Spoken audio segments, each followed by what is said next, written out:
Это Тодопужа. Небольшой городок в 60 километрах от Качи, расположившийся у подножья западных Гат. Его еще называют воротами в горы.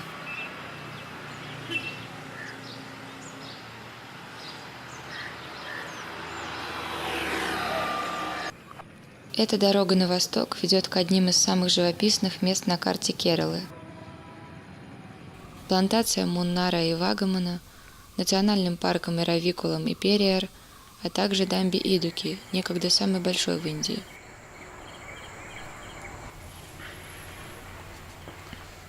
Мне кажется, последний нужно было.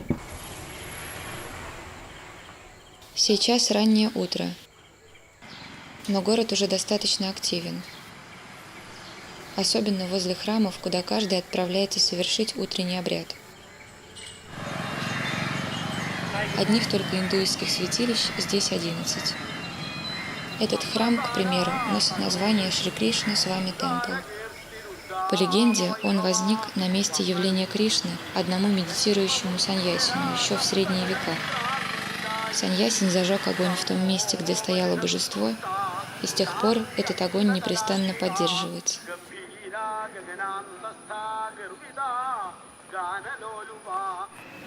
А это храм Шри Махадева, посвященный Шиве. Это редкий храм в Южной Индии, куда иностранцев допускают в основное святилище. Нам довелось побывать здесь в первый день празднования Вишу, аграрного Нового года.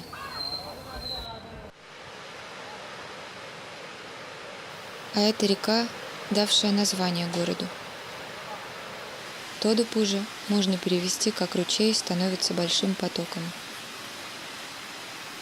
Река берет свое начало в 15 километрах отсюда в местечке Муламаттам, в самом начале гор. В прежние времена, в жаркий сезон, она пересыхала, но начиная с 70-х годов, с появлением здесь большой электростанции Идуки, вода стала поступать в реку круглый год. Это же и обеспечило стремительное развитие сельского хозяйства в этом регионе. Сейчас Тодопужа – важный аграрный центр штата. Здесь выращивают значительное количество природного каучука, фруктов, специй и ананасов. В нескольких километрах отсюда находится главный ананасовый порт Индии. Оттуда фрукты тоннами развозятся по всей стране и за рубеж. А это один из кварталов Тодопужи. Здесь расположились дома государственных чиновников, бизнесменов и владельцев крупных ферм. Это современные особняки.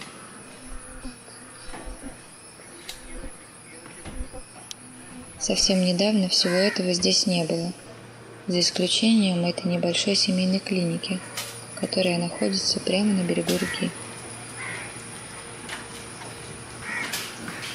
Это аюрведическая клиника, оздоровительный центр марма-йоги. Доктор Манодж Чандрасекаран основал ее в продолжение традиции своего двоюродного деда и всего семейства Овур, история которого берет начало где-то в XIV веке. Доктор Манодж сейчас на экране. В его руках семейная реликвия, древний манускрипт из подшитых пальмовых листьев, на которых описаны случаи врачебной практики и рецепты изготовления лекарств. Он достался ему от двоюродного деда, Кадамбара Кэшван Найер, который также обучил его врачебному ремеслу. Кадамбара Кэшван, в народе известный как Марма-йоги, прямой потомок рода Овур. Около полувека назад он перебрался с семьей в Тодопужу, из небольшой деревни неподалеку, в которую мы сейчас и направляемся.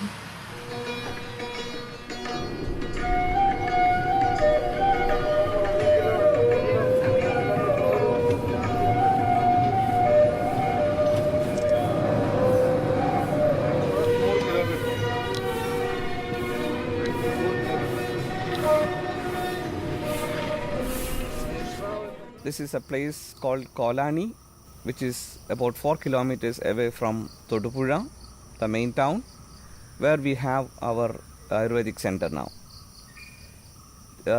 My ancestors were belonging to this village, and they had an martial arts school in this area, and our family name was Ovoor, and we belongs to the Vadakungur dynasty, which was existing from the 12th century AD, and we had a lot of privileges from the rulers, and they gave us the power of maintaining the law and order of this village, and also to run a martial arts school. Фамилия Овур восходит к слову Авурашан, что означает «глава школы боевых искусств». 800 лет назад Авурашаны заложили здесь школу Калари-Паяту. Доктор утверждает, что это одна из древнейших в истории систем самообороны. По крайней мере, известные нам восточные единоборства произошли от борьбы Калари. So they say the Buddhistic people, they started learning this for self-defense, and through Buddhism it started spreading all around the world, and in other places they developed it into different forms like karate and kung fu. So the mother of world martial arts is from Kalari fighting. Боевое искусство Калари развивалось нераздельно с врачебными науками, такими как аюрведа и марма. Вместе эти знания составляли единую систему, которую поддерживали авурашаны из поколения в поколение.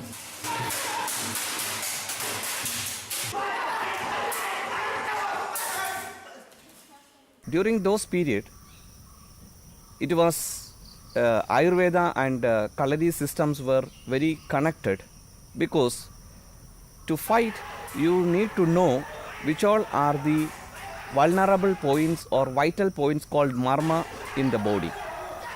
So if you know these vital points, it is easy to attack somebody or to hit somebody in that vital area, so that that person will be in a problem. They cannot fight back. And if during a war or a fight, if somebody got an injury in the vital area, it has to be treated. And for that, you need the support of this Kalari, marma, massage and other therapeutic things. That is how it started developing together. It is not developed separately, but it was developing together. Такая система практиковалась и развивалась в семье Овур в течение столетий, пока ситуация не изменилась около 300 лет назад с исчезновением династии Вата-Кункур. In 1750, there was a king called Martandavarma ruling the Travancore province. He came and attacked the Vadakungur dynasty, which was ruling this area at that time. And the Vadakungur dynasty lost power, and we were under Vadakungur dynasty. So the Martandavarma, the ruler, he stopped this martial arts school, and that is how we lost the Kalari in 1700s. During that time, my grandfathers took this as the profession, and they started working mainly in the field of Ayurveda, Marma and Yoga by running an Ayurvedic Yoga center. And that is how we lost the martial arts school, and we became doctors of this village. Доктор Манудж рассказывает, что еще при жизни его деда любой житель деревни, любой пришедший за помощью, получал лечение совершенно бесплатно. В то время не было никакой нужды в деньгах. Между жителями деревни существовал натуральный обмен. Люди приносили в знак благодарности продукты питания, одежду, предметы быта. Все, что считали нужным, и в том количестве, которое могли себе позволить. Не было никакой специальной фиксированной платы за услуги. Те, кто не имел ничего, также получали помощь безвозмездно. That was the way the social system was working till 1960s or 70s. But there was no place like a hospital those days. They come and stay in our house. There will be 2 or 3 rooms. The people stay there, they take treatment and they go back. and there was no money charged from them. And when they go, they will give sometimes some food or sometimes they will give some money, but there was no particular rule about it. There was no fixed price for it. And now, after that, the social political systems are changed. They all going for other jobs. Agriculture things slowly came down, and we started charging, or the systems are changed just like any other hospitals. So now we have a hospital and the people from all around the world coming, and it is going like a normal hospital. Мы спросили у доктора, повлиял ли как-нибудь этот переход от домашней клиники к оздоровительному центру на саму врачебную практику, на характер процедур или состав используемых лекарств. When we come to the treatment method, it is more or less same.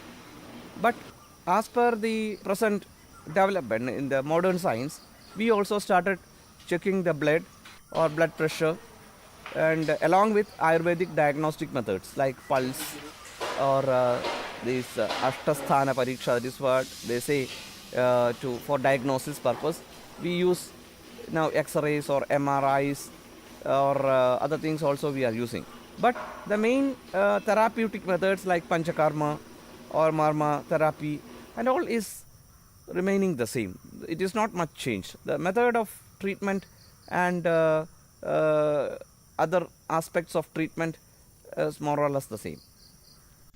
В полукилометре от того места, где мы сейчас сидим, глубокие заросли тропических деревьев скрывают небольшой храм, посвященный богине Дурга. Он называется Амарам Каву. Когда-то он принадлежал семье доктора Маноджи. Земля и растительность, окружающие храм, почитаются священными. Потому этот лес остается неприкосновенным уже много столетий. Некоторые деревья у основания имеют диаметр до 10 метров. Верхушки их не видно из-за густой листвы. С тех пор, как семейство Овур покинуло деревню Колони, этот храм принадлежит общественности. Местные жители проводят здесь ритуалы и заботятся о нем. It was considered as the base of our family, where our ancestors came and settled, and that place now is remained as a forest, and we are worshipping Mother Goddess Durga, called Vana Durga. She sits only in a forest. That is the belief. So the whole place, about 4 acres of land, is like a big forest, and there we can see some fighter gods also. So Mother God is nearby fighters gods, and before going for any martial art, any fight, those days they do some fasting in that place to get energized, and then they go for their fight or work. А вот эта небольшая постройка, выполненная в традиционном керальском стиле, также относится к храму Амарам Каву.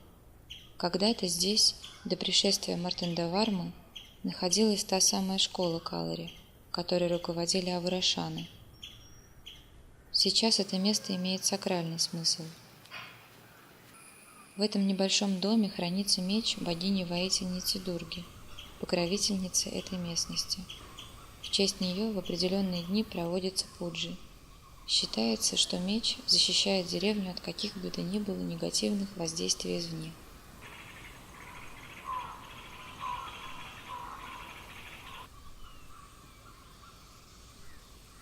Эти мечи хранятся дома у доктора.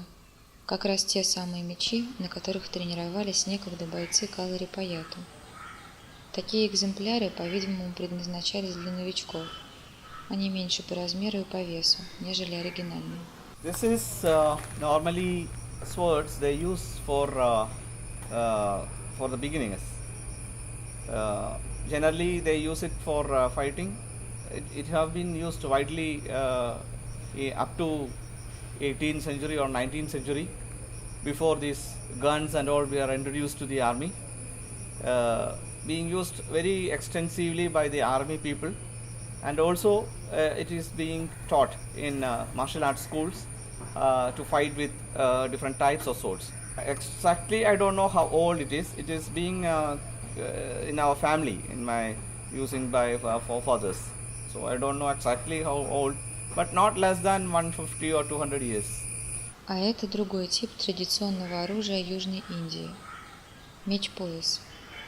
Его гибкое лезвие позволяло спрятать его под одеждой, обернув вокруг тела как ремень.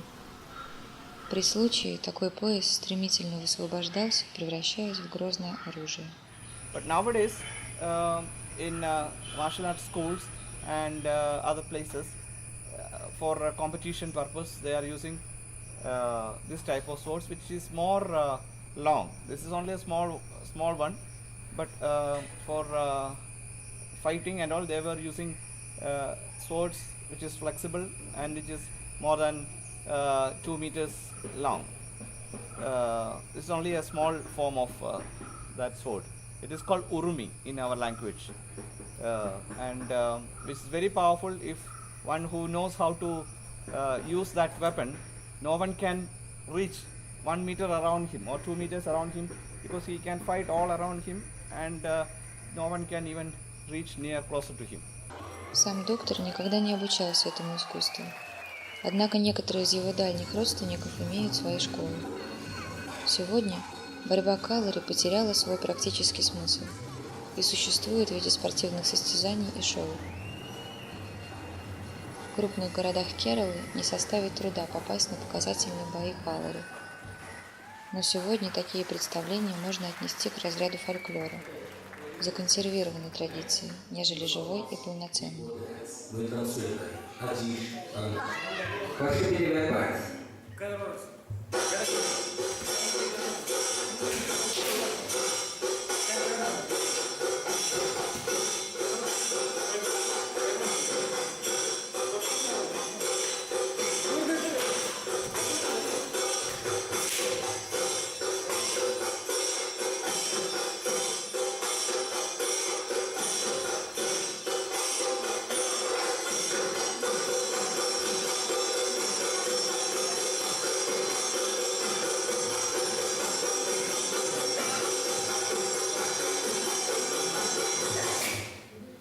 And the last one, worshipping the snake god.